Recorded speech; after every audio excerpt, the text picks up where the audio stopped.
people who elected you.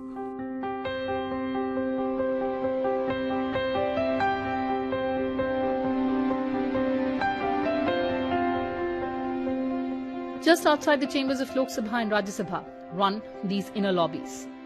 An intimate space dressed with relaxing furniture and portraits of the great leaders and office bearers of the House. Often these lobbies act as informal avenue for meeting of minds or building a camaraderie, even between those who had indulged in intense debate inside the House.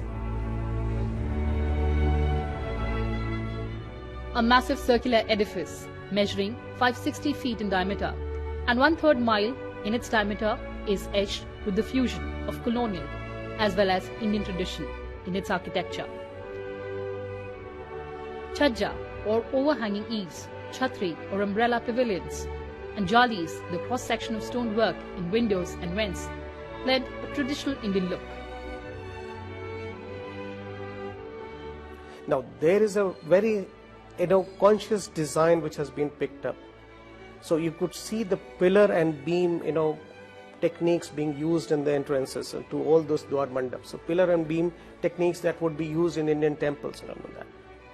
Then you have these chhajjas or the eaves supported by brackets.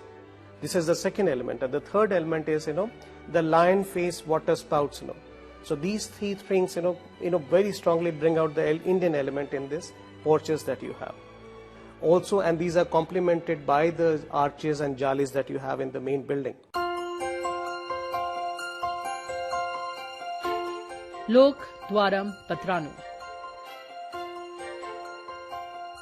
The Sanskrit verse, which means open the door to thy people and let us see for obtaining of the sovereignty, welcomes the visitors of this magnificent structure at its very entrance.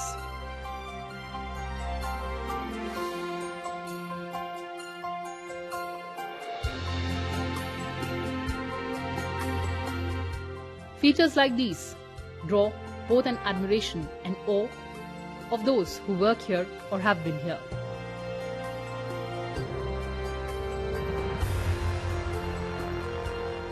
While the color scheme of red and cream sandstone is in sync with the Rashtrapati Bhavan and north and south blocks at the Raisina Hill, it is this continuous lane of 144 pillars on the upper veranda which makes the space stand out.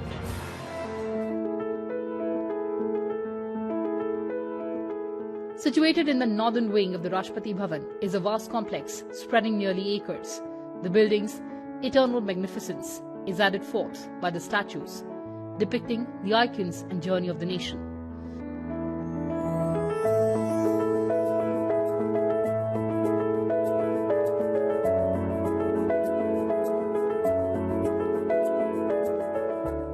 Among those, the monolith of Dr. B.R. Ambedkar stands tall and distinguished.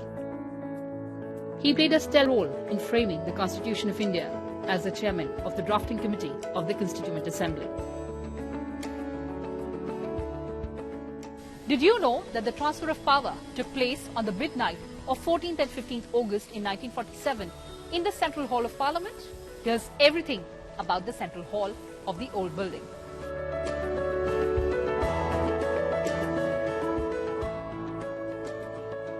Once inside, the corridor leads to the chambers of Lok Sabha and Rajya Sabha and the Central Hall.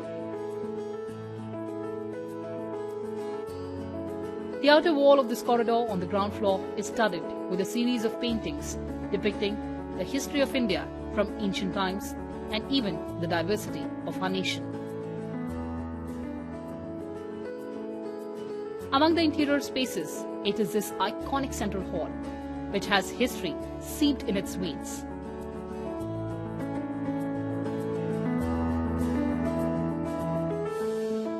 It is here that the transfer of power took place on the midnight of 14th and 15th of August, 1947. Long years ago, we made a tryst with destiny, and now the time comes when we shall redeem our pledge. The Constitution was framed here. MPs addressed by the distinguished heads of the state of other countries.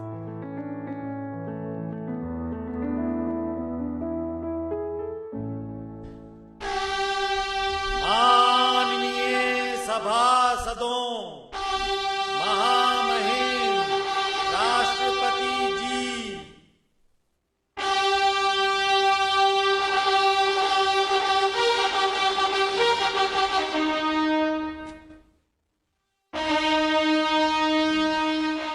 and the President of India has been addressing the joint sitting of two houses.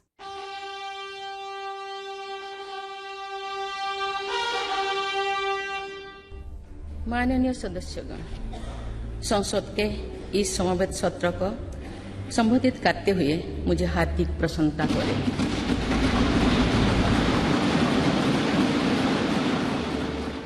Perfect circular in shape, the hall is crowned with 98 feet wide dome, easily distinguished as one of the most magnificent domes in the world, preserving, upholding and guarding the essence of democracy. The Central Hall was originally used as a library of the erstwhile Central Legislative Assembly and the Council of States.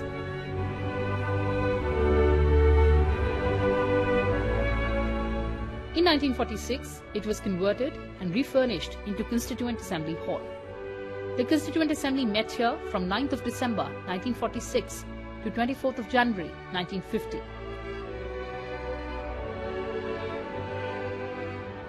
One of the passages leading to the Central Hall bears an Arabic inscription saying, "It is people of the nation themselves who can shape and mold their destiny." A fitting description of a hall which has stood witness to several iconic moments in the history of nation.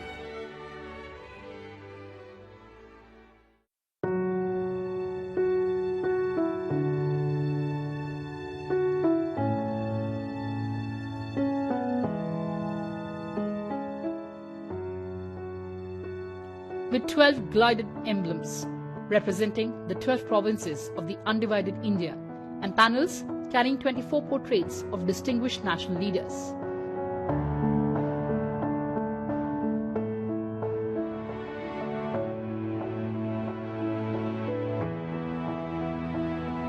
The latest addition to the galaxy of these portraits is that of former Prime Minister Atal Bihari Vajpayee. The portrait was installed in an elaborate ceremony.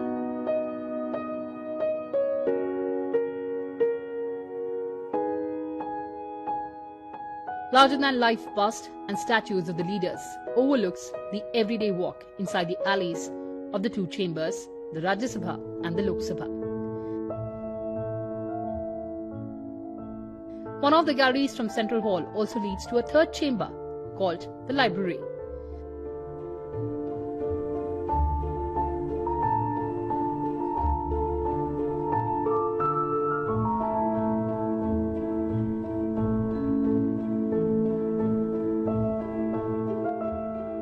The Orient chamber, decorated with the crests of the former princely estates, was temporarily used as a courtroom by the Supreme Court of India after independence till a separate building was assigned to it.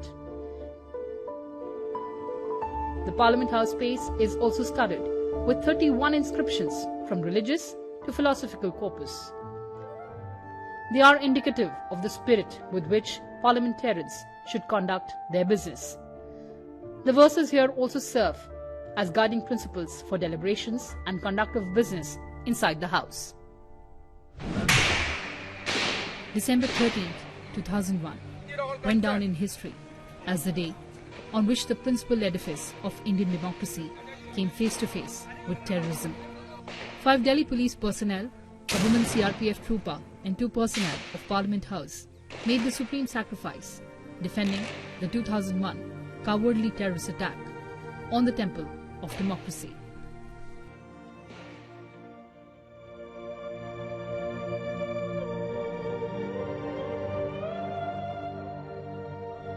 It is inside this grand structure a wide range of words, actions and activities take place which have shaped and molded this nation in the last 70 years. Conserving and rejuvenating the rich heritage of Parliament Building is a matter of national importance. The old Parliament Building will be conserved as it is an archaeological asset of the country. It will be suitably retrofitted to provide more functional spaces for parliamentary events to ensure that it is used along with the new building.